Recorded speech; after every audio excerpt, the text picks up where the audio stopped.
bangsa. Di antara tiga fungsi dan peran dari negara di pembukaan Undang-Undang Dasar 45 itu, salah satunya berhubungan dengan kementerian ini, mencerdaskan kehidupan bangsa. Kalau dua yang lain atau yang pertama lebih kepada ikut mewujudkan kesejahteraan umum, sebenarnya negara pelayan, negara dan pemerintah pelayan, termasuk menciptakan perdamaian dunia. Namun mencerdaskan kehidupan bangsa yang selama ini bukan saya yang pertama berpendapat demikian, tapi termasuk Prof. Taufik Abdullah dan ada lagi yang lain yang pernah kita undang ke PP Muhammadiyah jelang Muktamar, ya, bahwa pemerintah demi pemerintah sejak awal kemerdekaan hingga yang terakhir waktu itu tidak menjalankan amanat konstitusi ini, yaitu mencerdaskan kehidupan bangsa. Selama ini Kementerian Pendidikan, apalagi sebelum dipisah dengan antara dasar menengah dan pendidikan tinggi dan riset, itu lebih banyak menjalankan fungsi dan pengelolaan administrasi pendidikan. Sangat dibatasi oleh administrasi pendidikan. Lebih sempit lagi administrasi sekolah. Maka yang diurus soal administrasi sekolah, gitu. Nggak tahu yang terakhir nggak jelas juga itu. Maksud saya periode yang lalu itu. Tapi amanat mencerdaskan kehidupan bangsa, Pak Taufik Abdullah pernah sampaikan itu. Tiada lain adalah beliau memakai bahasa Inggris enlightening, to enlighten, yaitu mencerahkan. Maka sesungguhnya misi dari kementerian ini adalah pencerahan. Cocoklah dengan Muhammadiyah, dakwah pencerahan, tanwir, tanwiriyah, ya. Kalau besok-besok Pak Norabas suruh ganti aja Kementerian Tanwir, ya.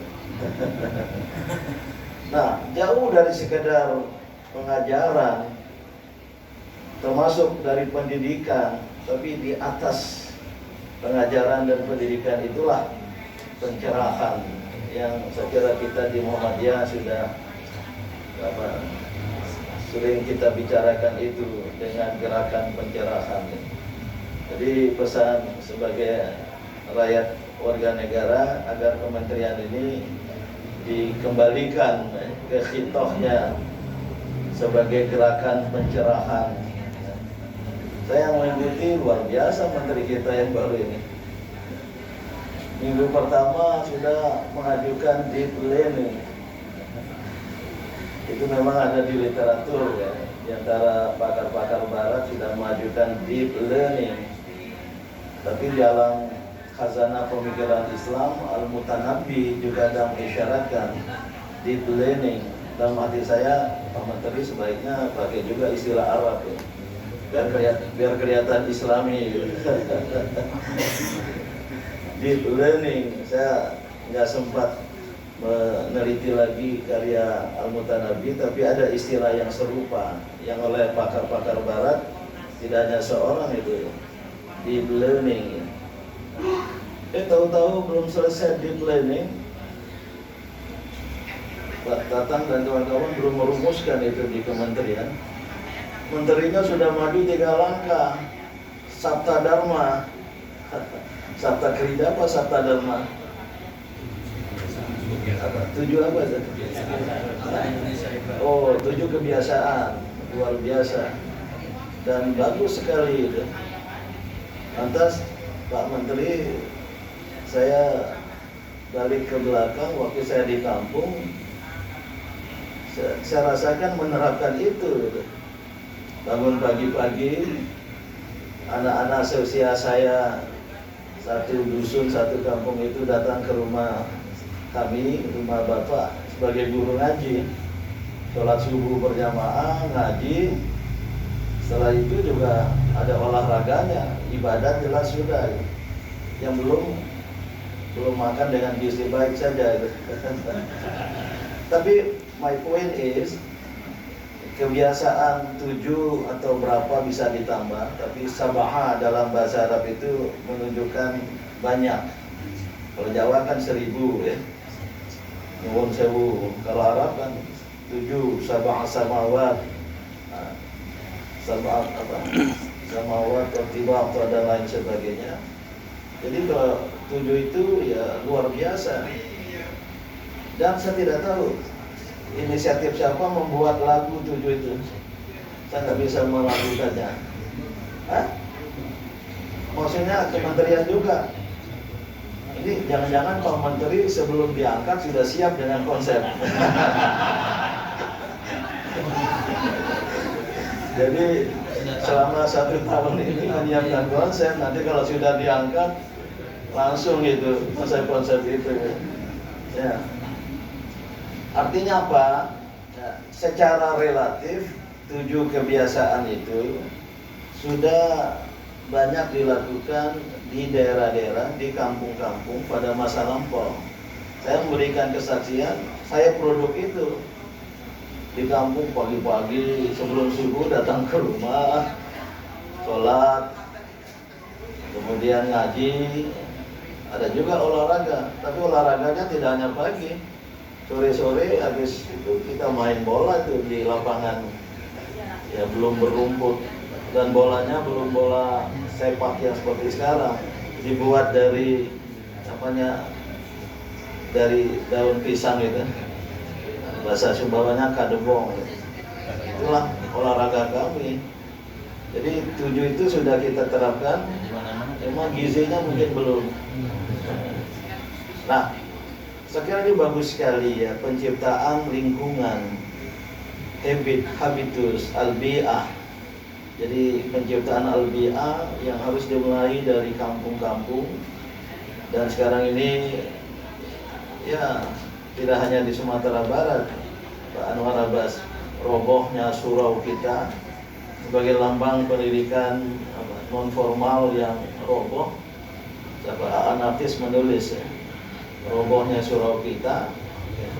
Tapi juga di daerah-daerah lain dengan istilah-istilah yang berbeda, tidak surau gitu. Ditambah Pak Anwar Abbas teriak robohnya lapau kita. Indikasi ekonomi. Saya tambahkan Pak Anwar Abbas dalam ceramah di Aisyah satu waktu, robohnya danau kita. Danau simbol dari tempat di sekitar rumah tangga, berarti juga rumah, terutama rumah yang tidak berfungsi sebagai lembaga pendidikan gitu. Maka lengkaplah kerobohan Indonesia ini. Apalagi jika pemerintah yang dapat amanat berkhianat, sehingga masuk nama lembaga wartawan asing itu sisi api ya, memalukan sekali itu, menjadi kepala negara yang paling buruk. Saya nggak sebut siapa kepala negaranya. Tapi Pak, saat saya ya ada gairah meneliti ini Mendikbudrismen ini sponsor siapa gitu, dan ada yang bertanya, dan ada juga yang titipan mantan presiden. Nah, beliau nggak termasuk itu, tapi lebih mungkin satu dari sedikit menteri apa istilahnya Mas Rizal, Islamic Credential, yang ada amanat keislaman keumatan karena sekretaris umum dari organisasi Islam besar Muhammadiyah, selain ekspertis, keahliannya dan apa lain sebagainya gitu. Oleh karena itu kita berharap ya menteri kita yang baru dapat menunaikan tugas, dan oleh karena itu mantan penghuni rumah ini dapat didik di mana?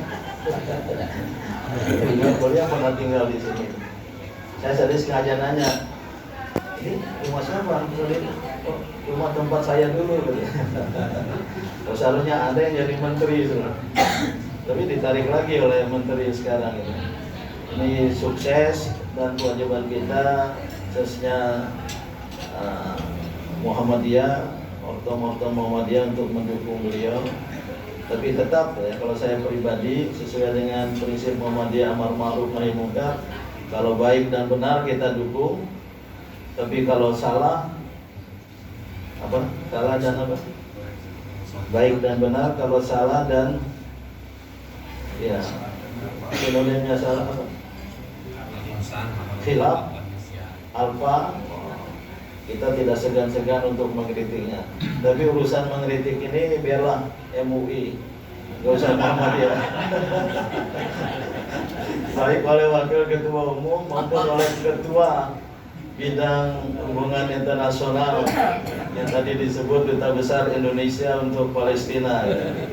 Tadi saya dengan istri, selain ada acara, nggak bawa peci, itu di mobil ada peci. Agak bodoh buat pakai peci enggak ya? Saya satu pertimbangan, tuan rumah pasti pakai peci. Namun yang kedua nih yang hadir ini, apalagi ada ketua MUI bidang luar negeri sering tidak pakai peci. Akhirnya pakai peci tadi itu. Selain rambut saya nih jadwal harus cukur. Ini cepat kali tunggu yang kiri kanan.